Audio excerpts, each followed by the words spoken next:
You can finish a hard session feeling almost smugly fine. Then the next morning, stairs look personal. By the second day, sitting down, standing up, or reaching overhead can feel oddly dramatic. That delay is the first clue.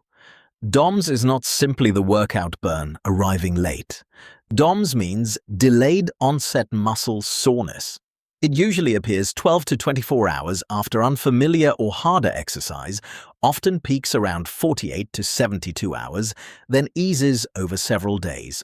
The word delayed matters. The main story is not what you felt during the set. It is what the body starts doing afterwards. That timing is why people reach for simple explanations. Maybe lactic acid got trapped. Maybe soreness proves the workout worked. Maybe no soreness means the session was wasted. These ideas are common because they feel intuitive. The problem is that the biology points somewhere else. The lactic acid explanation is the classic myth.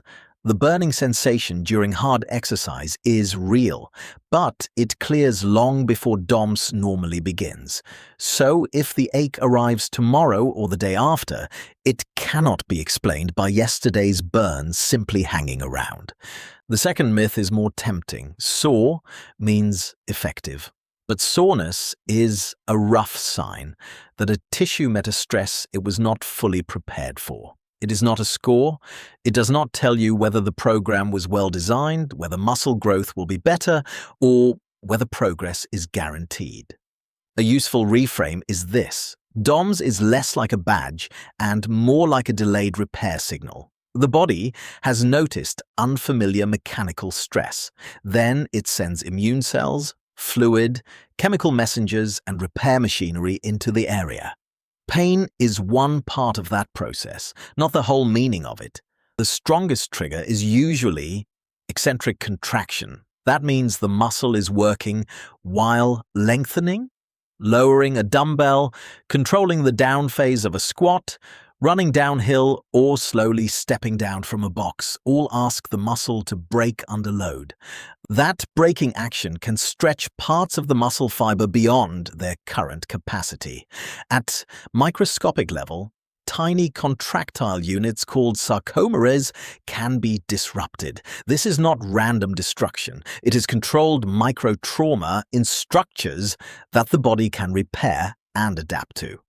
Mechanical strain also disturbs membranes and support proteins. Calcium, which normally helps muscle contraction, can leak into places where it should be tightly controlled.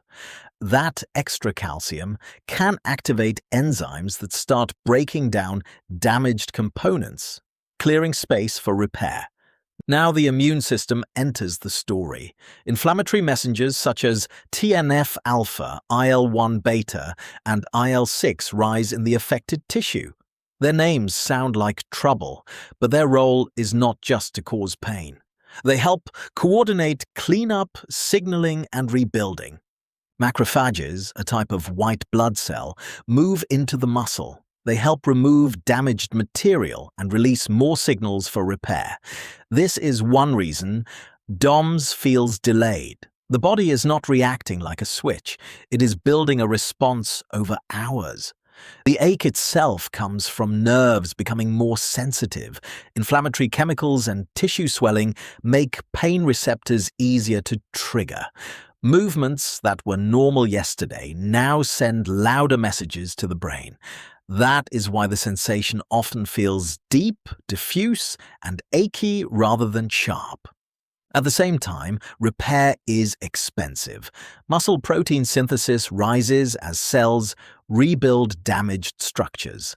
Satellite cells, which act like muscle stem cells, can contribute new material. Energy demand rises too, which helps explain why soreness can arrive with heaviness, stiffness, and fatigue. The recovery clock usually starts with a quiet period. During the first 0 to 12 hours, you may feel only normal tiredness. This can be misleading. The tissue response has begun, but the pain system has not fully amplified it yet. Between 12 and 24 hours, stiffness often begins. You notice it when standing up, walking downstairs, or reaching for something. For some people, it stays mild. For others, this is the first sign that the inflammatory response is gathering pace. The peak is usually 24 to 72 hours after exercise, often around day 2. Pressure pain thresholds can be lower in this window, meaning the same touch feels more uncomfortable. Creatine kinase, a blood marker linked with muscle damage, can also rise, though it does not always match how sore someone feels. From days 3 to 5, the turn usually begins. Pain sensitivity starts moving back towards normal as repair continues. By 5 to 7 days, most healthy people feel largely recovered, although some muscle function measures may lag behind the way the soreness feels. If soreness lasts beyond 7 to 10 days or keeps worsening, that is no longer the usual DOMS story. Training volume, recovery capacity, and the size of the initial stress all matter, but typical DOMS should gradually release its grip. The repeated bout effect is the body's protective twist. After one exposure to an unfamiliar exercise, the next similar exposure usually causes less soreness. The protection can last weeks or months. It is why the first downhill run hurts most, but the second often feels far less dramatic. This creates the adaptation paradox. Beginners can feel intense soreness from modest training. Experienced exercisers can train hard and feel very little. That does not mean the beginner trained better. It often means the beginner's body met a newer stress. Muscle growth does not require DOMS. Hypertrophy is influenced by mechanical tension, metabolic stress, muscle damage, nutrition, and repeated progressive training. Damage is one possible route into adaptation. It is not the golden ticket. Progressive overload matters more than chasing pain. If the demand gradually rises, the body has a reason to adapt. If every session is built to make you suffer, soreness can start interfering with the next useful session. Severe DOMS can reduce performance, change technique, and extend recovery time. Some research has shown strength falling by up to about 62% after damaging exercise, with severe soreness linked to large temporary drops in force production. That matters because poor coordination raises the risk of compensating badly. So, absence of soreness is not failure. It can mean the movement is familiar, your tissues are conditioned, and your recovery systems are working. A better training question is not, how sore am I? It is, can I repeat quality work over time? 2 people can do the same session and feel very different the next day. Genetics, muscle fiber mix, training history, age, sleep, nutrition, stress, and expectation can all influence the response. Younger people may recover faster on average, but a well-trained older adult may manage soreness better than a sedentary younger person. DOMS is tissue biology filtered through the whole person. Exercise choice matters too. Leg work often feels worse because the muscle mass is larger and daily life keeps testing it. Eccentric, heavy, and unfamiliar movements usually create more soreness than familiar shortening movements or static holds. Novelty is powerful. A trained cyclist may feel sore after a new lifting session, and a strong lifter may feel sore after a downhill walk. Hormonal variation can also nudge inflammatory and repair responses, although individual differences within groups often matter more than simple categories. Temperature, altitude, air quality, hydration, and recovery habits can add another layer. When soreness is already here, the goal is relief without pretending to erase the process. Cold water immersion has some of the stronger support for short-term soreness reduction, especially when used early, within the first few hours after exercise. The useful range is usually around 10 to 15 degrees C for 10 to 15 minutes, because colder is harder to tolerate and warmer may be less effective. Active recovery is often more useful than complete stillness. Gentle walking, easy cycling, or relaxed mobility can increase blood flow without adding a new training stress. The intensity should feel easy enough that you could hold a conversation the whole time. Massage, foam rolling, or very gentle, soft tissue work can reduce stiffness for a while. The effect is usually more about short-term comfort than magically speeding all repair. Aggressive pressure on already damaged tissue can miss the point. Nutrition supports repair, but it is not an instant soreness switch. Protein provides building blocks. A useful post-exercise amount is often 20 to 30 grams, while daily intake matters more across the week. Tart cherry, omega-3, and curcumin are plausible for some people, but the effects are mixed. Heat can feel good because it relaxes stiff tissue and increases circulation. Stretching is less impressive than many people think. It may give temporary comfort, but research does not show a strong effect on DOMS severity or duration. Pain medicines can reduce symptoms, but they do not explain or fix the underlying process. Training while sore depends on severity. Mild soreness, around 2 to 4 out of 10, usually allows normal daily movement and can often be worked around. Training a different muscle group is usually fine. Easy movement may even make the sore area feel looser. Moderate soreness, around 5 to 6, needs more care. If movement quality changes, the affected muscle probably should not be trained hard. Light cardio, mobility, or a different pattern may fit better until the ache settles. Severe soreness, around 7 to 10, is a different signal. If normal walking, stairs, or daily activity is strongly limited, intensive training should wait. Pushing through can create compensations, and the next problem may come from the body part doing the extra work. The better strategy is not complete fear. It is intelligent adjustment.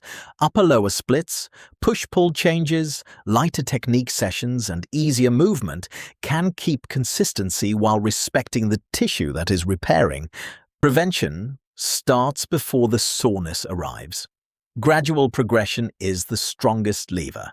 Starting at about 50 to 60% of what you think you can handle, then adding roughly 5 to 10% each week, gives tissues time to adapt. A proper warm-up helps because it raises muscle temperature, improves blood flow, and prepares the nervous system for the movement pattern.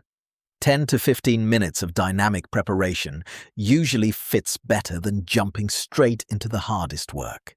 Sleep, hydration, and total daily protein are not glamorous, but they decide how well the repair process runs.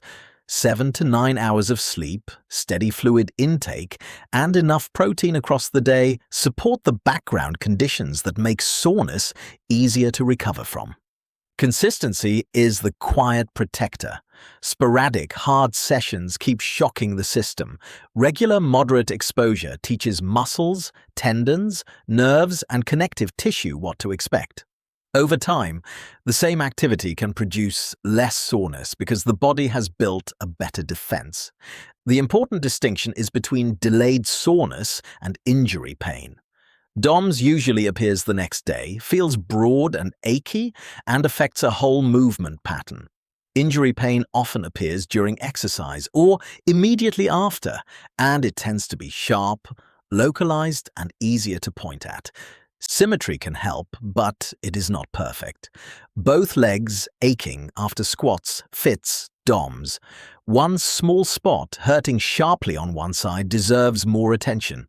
Likewise, DOMS should gradually improve after the peak. Pain that worsens or refuses to change is less reassuring. Certain signs should not be treated as normal soreness. Major swelling, visible bruising, numbness, tingling, extreme weakness, inability to bear weight, or dark-colored urine. Those patterns need proper medical assessment because they do not belong in the ordinary DOMS box. The practical map is simple. DOMS is delayed, diffuse, and improving. Injury is more likely when pain is immediate, sharp, localized, worsening, or linked with unusual symptoms. You do not need panic. You need pattern recognition. DOMS is uncomfortable, but it is not mysterious once the timing makes sense. It starts with unfamiliar mechanical stress, especially lengthening under load. It grows through immune signaling, swelling, nerve sensitivity, and repair. Then it fades as tissue function returns. It also does not deserve the power people give it. Soreness is not proof of a brilliant workout. No soreness is not proof of a wasted one. The better sign is whether training is progressive, recoverable, and repeatable. So the next time your legs complain 2 days later, the useful question is not did I fail or succeed? It is what stress did my body meet, how is it responding, and what would help me train well again. That is a calmer way to read the ache. BeSund has the full article and supporting references in the description. Use them if you want the deeper evidence trail behind this explanation. For now, the takeaway is enough. DOMS is a signal to understand, not a score to chase.